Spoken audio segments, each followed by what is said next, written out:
नहीं है, क्योंकि हम मानव हैं, इंसान है हम, और हम इंसानियत स्थापित करने के लिए चल पड़े हैं। हमारा कारवा जो है उसमें जुड़ते रहेंगे लोग, बहुत सारे दानी भी जुड़ते रहेंगे, बहुत सारे छीनने वाले भी जुड़ते रहेंगे। हमको ढूंढना पड़ेगा कौन अच्छा कौन बुरा, और ये नजर हमको हमारा दृष्टिकोण दे देगी, हमारी समझ दे देगी। और ये समझ प्राप्त करने के लिए हम मंथन करने यहाँ बैठे। कोई वक्ता नहीं है, कोई श्रोता नहीं है, कोई गुरु नहीं है, कोई चेला नहीं है। ये परंपरा हम मानते नहीं है। हम ये मानते हैं कि हर एक व्यक्ति सुख प्राप्ति के लिए अपना सब कुछ समर्पित करना चाहता है। कोई भी दुख के लिए कुछ भी नहीं करता। जो आपके यहाँ बजा के ढोल ताशे आपके कार्यक्रम को डिस्टर्ब करना चाहते हैं, जिन्होंने कार्यक्रम रोकने का प्रयास किया, वहां भी उसमें अपना सुख खोज रहे थे। उनको भी ये नहीं लग रहा था, उनको आपको तकलीफ दे के सुख लग रहा था। किसी को महात्मा को मार के सुख लग रहा था, किसी को महात्मा को मान के सुख लग रहा था। हर एक का अपना सुख है। तो मैं आपको एक 4 लाइन के साथ शुरुआत करता हूँ कि मंजिलें उनकी होती है जिनके सपनों में जान होती है, कि मंजिलें उनकी होती है जिनके सपनों में जान होती है। पंखों से कुछ नहीं होता, हौसलों से उड़ान होती है। आपके किसी के बाप दादा कोई मुख्यमंत्री नहीं थे, सांसद नहीं थे, विधायक नहीं थे, तो आपकी तुलना स्वयं से है, दूसरे से नहीं है। अमिताभ बच्चन का कंपेयर उसके बेटे से होता है और बेटा फ्लॉप हो गया। विलासराव देशमुख जी का, हमारे यहाँ के मुख्यमंत्री थे, उनका कंपेयर उनके बेटे के साथ जब होता है तो सब यही बोलते हैं कि बाप बहुत अच्छा था। आपका तो कंपेयर स्वयं के साथ है। लालू का कंपेयर उनके बेटे तेजस्वी और तेजपाल से होगा तो उनके सामने वो फीके रहेंगे। बाप की कितने भी इच्छा हो कि मेरा बेटा मेरे से बड़ा हो जाए, होता नहीं है, क्योंकि वो सोच होती नहीं है, उतने झटके खाए हुए होते नहीं है, इतना संघर्ष उसने किया नहीं होता। तो जिसने जितना संघर्ष ज्यादा किया है उतनी सोच बड़ी हो जाती है, संकुचित हो जाती है, बड़ी हो जाती है। इच्छा सबकी बड़ा होने की रहती है। देखो हमारे दुनिया में जितने पत्थर मिलते हैं, एक पत्थर से दूसरा पत्थर कभी मिलता नहीं, अलग होता है। कोहिनूर मिल गया, कोहिनूर से बड़ा मिलेगा या छोटा मिलेगा? दूसरा कोहिनूर मिल सकता है क्या? नहीं। ये पेड़ में जो पत्तियां है, एक पत्ती से दूसरी पत्ती एकदम अलग है, इसके एक दूसरे के साथ प्रिंट मिलते नहीं। एक जानवर के पंजे, एक शेर के पंजे दूसरे शेर के पंजे से मिलते नहीं है। दुनिया में हजारों करोड़ लोग होके पैदा होके मर गए, अभी 800 करोड़ इस धरातल पर है, सफर कर रहे हैं, और लाखों करोड़ होंगे। किसी के भी हाथ की रेखा, पांव की रेखा, मस्तक की रेखा और आंखों की रेस एक दूसरे के साथ में नहीं मिलेगी। ये कुदरत है। कुदरत ये आपको बताना चाहती है कि आप यूनिक हो, विशेष हो। और हर व्यक्ति ये चाहता है कि मेरी विशेषता को सारा समाज मान ले, पूरा देश मान ले, पूरा ब्रह्मांड मेरी विशेषता को मान ले, क्योंकि मैं विशेष प्रयोजन से इस धरातल पर आया हूं। ये जो है, हम जिनकी आज जयंती और पुण्यतिथि दोनों एक साथ मना रहे हैं, ये अमर कार्य करके गए। इसके बारे में किसी को कोई शक है? नहीं। तो अमर कार्य करने वाला सफर करता है, मरता नहीं और जिंदा भी होता है। वो ना पैदा होता है ना मरता है। जितना समय उनको सफर करना था, हमारे साथ में अच्छे विचारों को देना था, हमारे साथ में जीना था, उतना दे गए, उतना हमको दे गए। वो दूसरी दुनिया में सफर कर रहे होंगे, हमें नहीं पता, क्योंकि ऐसे लोग रुकते नहीं है। राजीव जी का काम कभी रुक नहीं सकता, रुकेगा नहीं, और हम रुकने देंगे नहीं।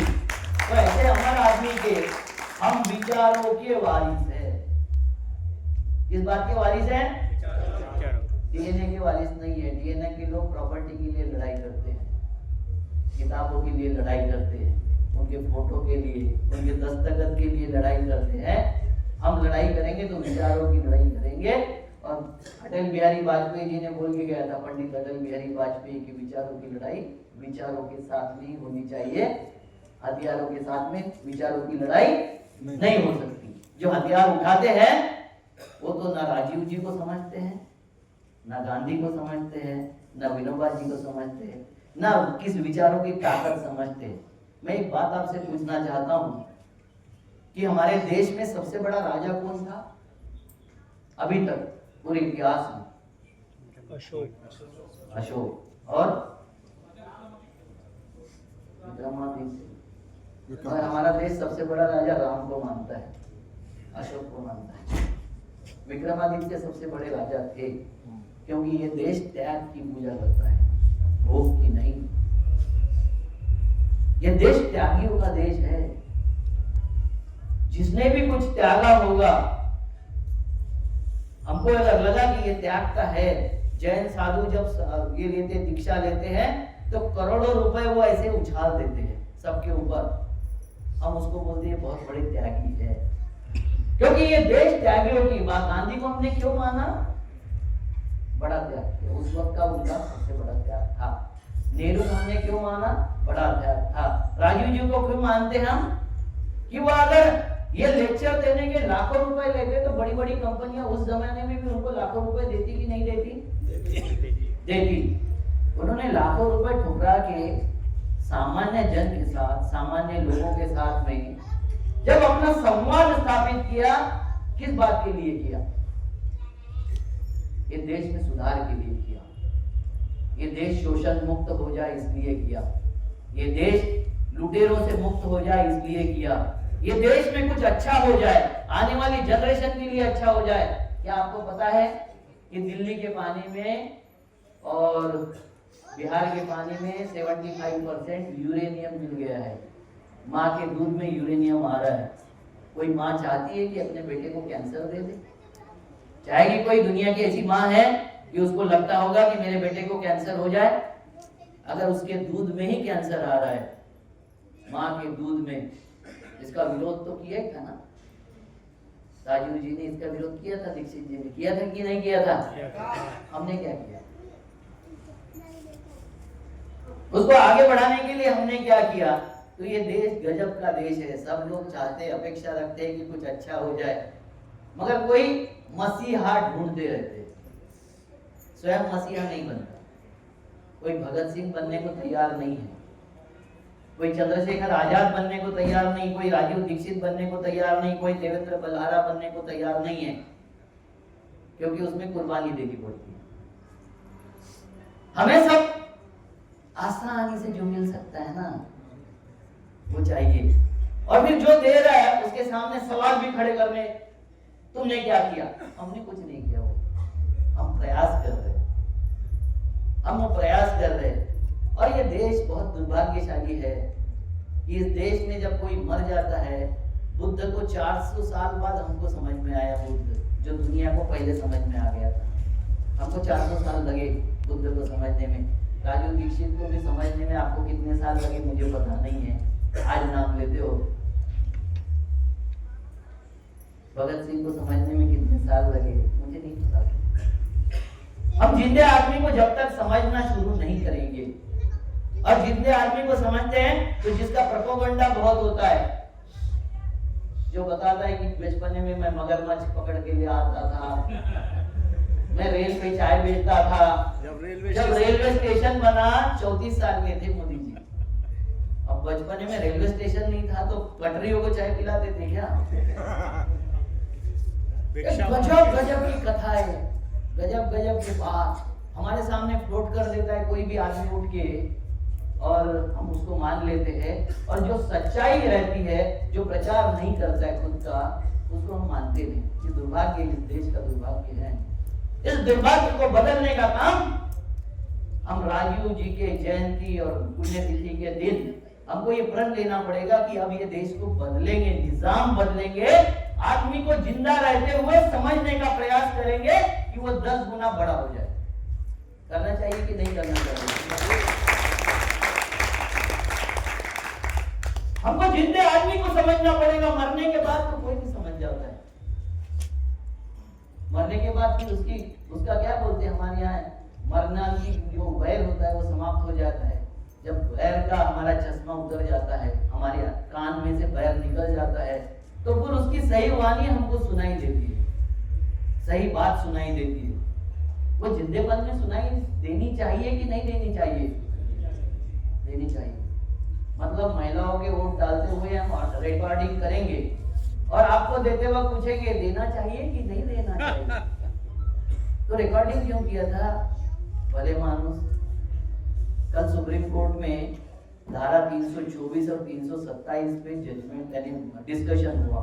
कपिल सिब्बल और मनु सिंघवी, अभी तक मनु सिंघवी, उन्होंने बताया कि ये देश में एसआईआर जो चल रहा है वो इलीगल है।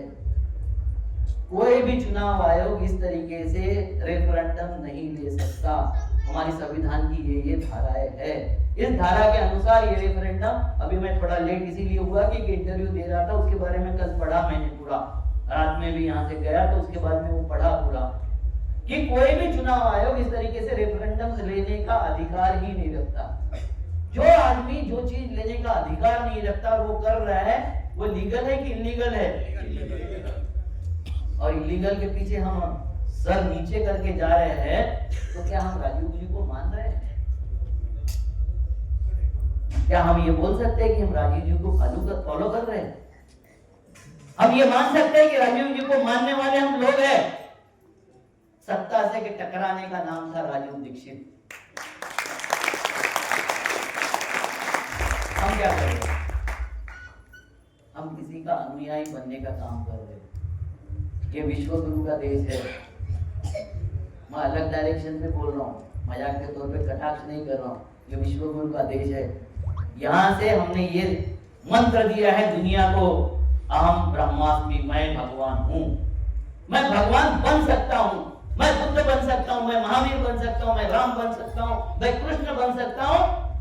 ये सब के अंदर बैठे उस परमात्मा ने आपको प्रेरणा दी है, यहाँ के विचार ने प्रेरणा दी है। ये विचार लेके जब विवेकानंद अमेरिका में जाते हैं, ब्रदर्स एंड सिस्टर बोलते हैं, तो पूरी मीटिंग जीत लेते हैं, पूरी सभा, धर्म सभा उनके लिए एक स्वर में खड़ी होकर तालियां बजाती है। ये ताकत है इस देश की माटी में, इस देश के डीएनए में। वो ताकत को पहचानने की जरूरत है। हमें किसी दूसरे पराये विचार की, पुराने आचरण की जरूरत नहीं है। भौतिक साधनों के लिए हो सकते हैं वो सारे देश हमसे बड़े हो, भौतिक साधनों में इन्होंने बहुत खोज की हो, मान जाते हैं, मगर भावनिक, आध्यात्मिक ये साधनों में हमसे बड़ा कोई नहीं है। और ये साधनों के ऊपर हम जब तक एकाग्रित चित्त नहीं होंगे, उसको समझने का प्रयास नहीं करेंगे, और हम भी उनकी लड़ाई उसी तरीके से लड़ने लग जाएंगे कि ये लड़ाई हमारी प्रॉपर्टी की लड़ाई नहीं है। राजीव दीक्षित जी की प्रॉपर्टी के लिए कौन कौन लड़ रहा है यहाँ? है कोई? हाथ खड़ा करे। प्रॉपर्टी के लिए नहीं, विचारों के लिए कौन कौन लड़ रहा है? तो विचारों के लिए प्रॉपर्टी की जरूरत होती है कि विचारों की जरूरत होती है? विचार सर्वव्यापी है, प्रॉपर्टी संकुचित है, विचार सर्वव्यापी है। तो उस सर्वव्यापी राजीव दीक्षित के साथ हम आज खड़े हैं। बाकी कौन कहाँ खड़ा है वो अपना मूल्यमापन वो कर ले, हम वो मूल्यमापन करने के लिए यहाँ बैठे नहीं हैं। अभी किसी ने बोला कि वो किसी को दे दिया, मनसे को दे दिया, तनसे को दे दिया। मनसे नेता नहीं है हमारे यहाँ, वो हमारे यहाँ राज ठाकरे नेता नहीं है। कभी सीएम पीएम कुछ नहीं बने, उसका बेटा खड़ा हो गया तो जमानत जब्त हो गई। ये हमारे नहीं है नेता, मगर नफरतियों का ढोल बहुत ज्यादा बज जाता है, क्योंकि उनको नफरत ही करना है। प्रेम का ढोल बजता नहीं, प्रेम की आवाज बहुत दूर तक नहीं जाती, दो दिलों तक जाती है। प्रेम की आवाज कहाँ तक जाती है? दो दिलों की आवाज। बाहर बहुत बड़ा इसका शोर होता है क्या? दिल की आवाज का शोर होता है क्या? ढोल की आवाज का शोर होता है, और ढोल नफरती बजाते हैं। दिल के तार कौन छेड़ता है? प्यार करने वाला। तो हम प्यार करने वाले लोग हैं इस देश से, इस धरा से, यहाँ के लोगों से, यहाँ की माटी मानुष से। सबसे प्यार करने वाले लोग हैं या नफरत करने वाले लोग हैं? प्रेम करने वाले लोग हैं। गांधी को मारने का प्रयास करने वाले गांधी से प्रेम करते या नफरत करते थे? नफरत इस लेवल तक पहुंच गई कि उस आदमी को समाप्त करने का उन्होंने संकल्प ले लिया, और गांधी पर कम से कम 6 या 7 बार अटैक हुए। वो अलग सब्जेक्ट है, उस पर कभी जब बोलूंगा कि गांधी की हत्या क्यों हुई। मैंने कम से कम 10-15 हजार किताबें बांटा है, गांधी हत्या या वध, इसके ऊपर बांटा है। क्योंकि गांधी जब बोलते थे तो बोला था राजनीतिक आजादी आपको दिला दिया है, मगर सांस्कृतिक आजादी, सामाजिक आजादी, धार्मिक आजादी, साहित्यिक आजादी दिलाने के लिए मैं अपनी पूरी जिंदगी लगा दूंगा।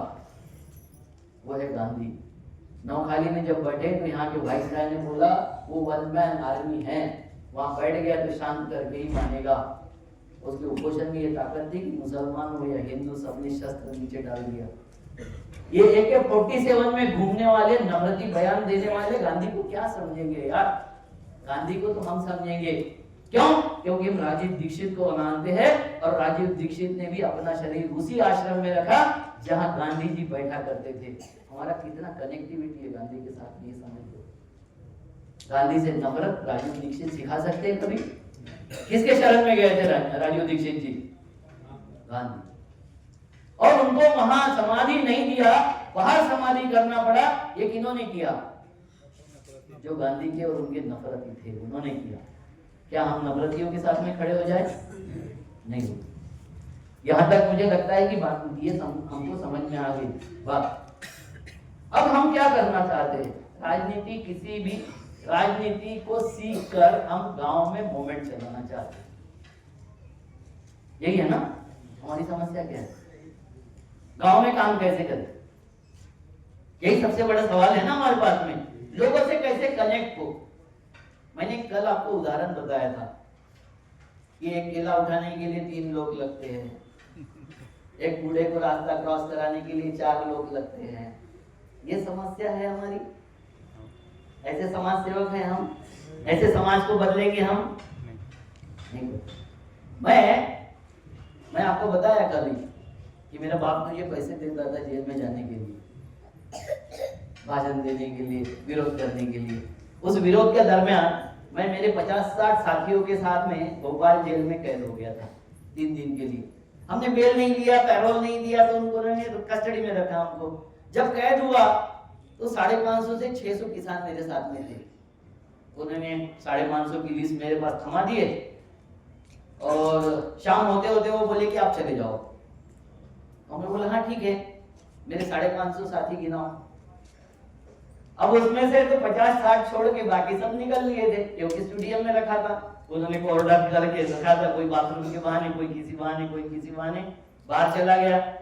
मैं डीसीपी को बोला मुझे 550 साथी चाहिए, नहीं तो तुमने उसका अपहरण किया या हत्या की है, मैं दावा करूंगा।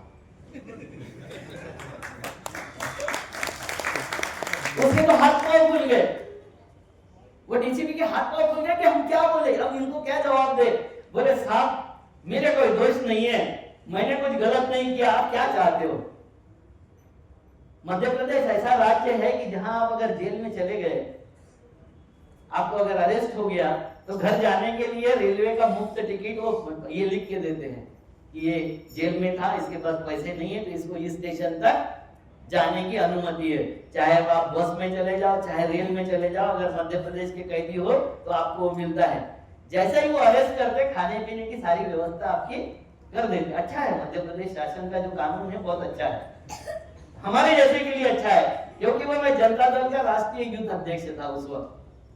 ये जो नीतीश कुमार जी है, रामविलास पासवान है, शरद यादव जी थे, रामकृष्ण हेगड़े थे, ये सब लोग मुझे व्यक्तिगत जानते थे।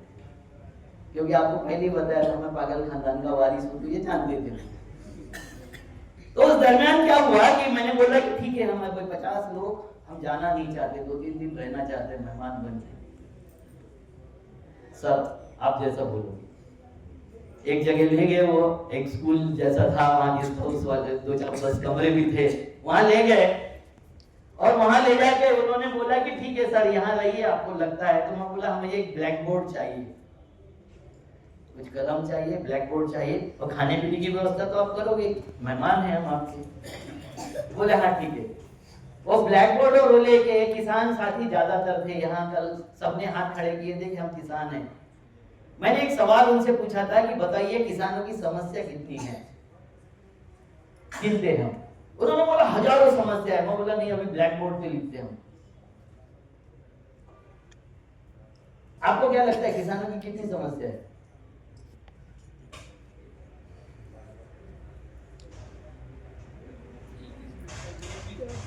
सब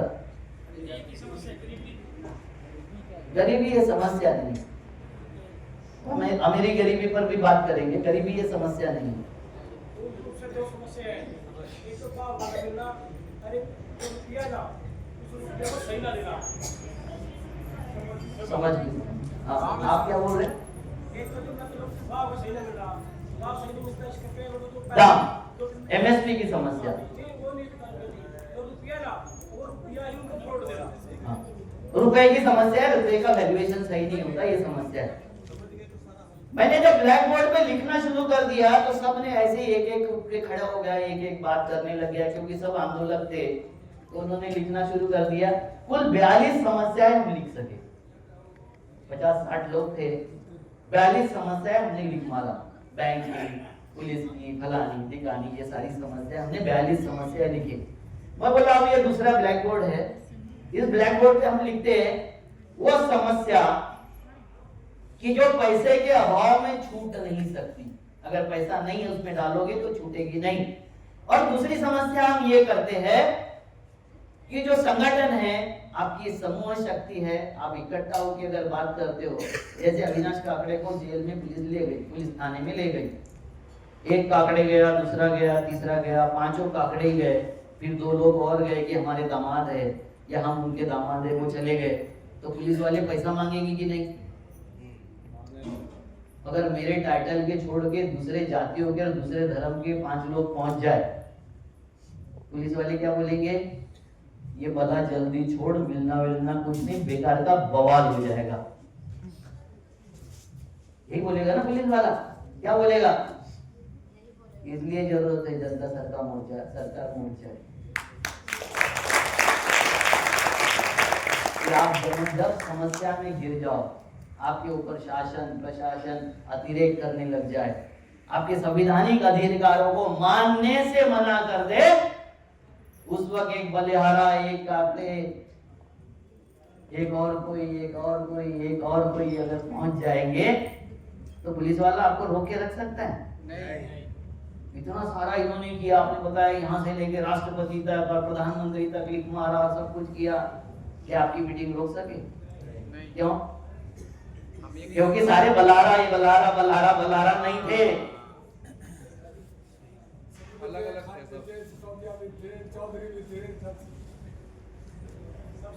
बात समझ में आ गई? रैंडम कम्युनिटी है ना? तो हमारी गांव की कमेटी कैसी होनी चाहिए? रैंडम।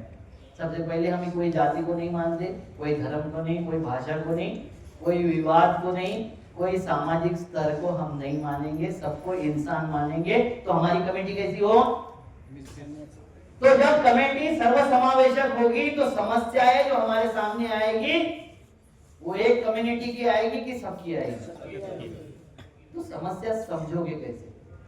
किसी ने बताया गरीबी समस्या है, मुझे बताओ जनसंख्या समस्या है या समाधान? समस्या क्या है? हमको दिमाग में डाल दिया है, तुम्हारे 4 उनके 40, जनसंख्या इतनी बढ़ रही है, कोई पूछता नहीं है कि केरला में क्यों हुई, केरला में जनसंख्या क्यों कम हो रही है, कश्मीर में क्यों कम हो रही है, उत्तर प्रदेश और बिहार में क्यों बढ़ रही है? सवाल पूछते हैं क्या हम? नहीं पूछते। मुसलमान अगर जनसंख्या बढ़ा रहे तो जम्मू कश्मीर में बढ़नी चाहिए थी ज्यादा, केरला में बढ़नी चाहिए थी ज्यादा। केरला में जनसंख्या की वृद्धि दर है 1.7, कितना? 1.7। 2.1 होता है जब लोक संख्या की वृद्धि दर 2.1 होती है, जब जो इक्वल होता है, बैलेंस हो जाता है, पॉपुलेशन बैलेंस हो जाता है। अगर उससे कम हुआ तो पॉपुलेशन गिर रहा है। दुनिया इसको फेस कर रही है कि पॉपुलेशन गिर रही है। चाइना फेस कर रही है, चाइना ने 1 चाइल्ड पॉलिसी एडॉप्ट किया था, आप बोलते हैं जितने पैदा करना है करो। जापान वाले तो पालने को तैयार है, 6 महीने की लीव दे दिया उन्होंने महिलाओं को, अगर बच्चे पैदा करते तो 6 महीने घर पे रह के वेतन दे देंगे, पैसा दे देंगे। दुनिया जब से समझदार होते जा रही है, बच्चों का पालन पोषण करने का जिम्मेवारी जब एहसास हो गया, तो कोई ज्यादा बच्चे पैदा करना नहीं चाहता है, कोरिया में नहीं चाहता है, जापान में नहीं चाहता है, अमेरिका में नहीं चाहता है, यूरोप में नहीं चाहता है, हमारे यहाँ भी नहीं चाहता है। हमारे यहाँ चाहे मुसलमान हो, चाहे हिंदू हो या सिख हो, ईसाई हो, कोई नहीं चाहता है कि उसके बच्चे ज्यादा हो। वो चाहता है कि मेरे बच्चे ढंग से पढ़े, मेरे बच्चे अगर पैदा हुआ है तो जिंदा रहे। जब बच्चे के लाइफ की सिक्योरिटी नहीं होती है, उसको लगता है 4 पैदा हो गए, 2 मर गए तो 2 रहना चाहिए, इसलिए वो 4 पैदा करता है। 10 पैदा करने में तो बताता हूँ, लालू प्रसाद को 9 बच्चे। अब वो मजाक में बोलते हैं लालू जी कि वो फैमिली प्लानिंग प्रोग्राम मेरे तक नहीं पहुंचा इसलिए 9 हो गए। नहीं, उस प्रदेश के सारे लालू को 9 बच्चे ही थे। उत्तर प्रदेश में 2011 का अगर जनसंख्या देखोगे, हम पढ़ते लिखते कुछ नहीं, व्हाट्सएप पे जो आता है वो मान लेते, हर चीज व्हाट्सएप वाली मानते। कल हमारे एक राजपूत भाई थे, वो मुझे पूछ रहे थे, अभी राजपूत भाई का एक वीडियो मेरे पास ही है, मैं दे दूंगा वो मांगेंगे तो। वो जिस तरीके से बोल रहा है, कुछ राजपूत बोल रहा है कि इन्होंने ग्रंथों में जिस तरीके से ठाकुरों को अपमानित किया, ब्राह्मण की इलीगल औलादे बोला, वो अगर सुन लोगे तो कोई भी उस धर्म के साथ में, उनके साथ में खुद को आइडेंटिफाई करना नहीं चाहोगे, क्योंकि उसमें तुम्हारी माँ को गाली है, तुम्हारे कुनबे को गाली है, तुम्हारे पूरे परिवार को गाली है, तुम्हारे वंश को गाली है, और वो उस धर्म में है जिस धर्म से हम खुद को बड़ा अन्य साबित करने का प्रयास करते हैं। तो ये जो कथा है, कथा पुराण है, ये इसके पास ही रहना चाहिए। वो वहां कथा पुराणों में अच्छी लगती है, वास्तविकता में हम सब कौन है? इंसान है। और एक इंसान को अगर सुख चाहिए, समाधान चाहिए, तृप्ति चाहिए, आनंद चाहिए, तो दूसरा भी क्या चाहता है? सभी को वही चीज चाहिए, दूसरी चीज के लिए कोई प्रयास करता है? ऐसा कोई आदमी एक हाथ खड़ा कर दे जो चाहता है कि मुझे जिंदगी भर दुख ही चाहिए? कोई नहीं किया। अच्छा, 1 घंटे के लिए मुझे दुख चाहिए,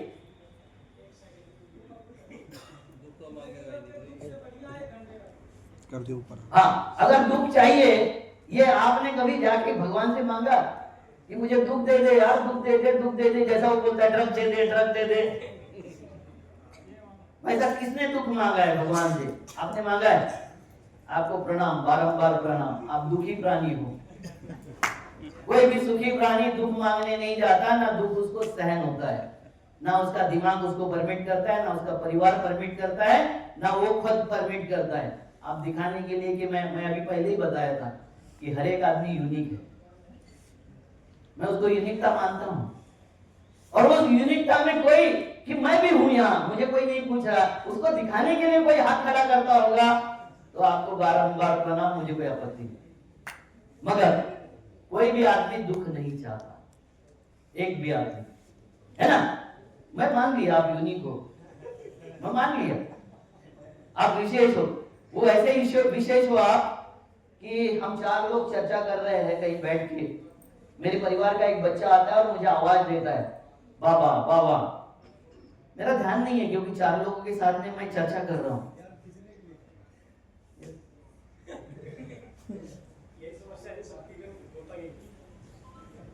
तो वो आता है, वो क्या करता है? पहले आवाज देता है, बाद में क्या करता है? चिल्लाता है, बाद में क्या करता है? वो अपने को तोड़फोड़ करने लग जाता है, आसपास जो चीज है उसको तोड़ता है।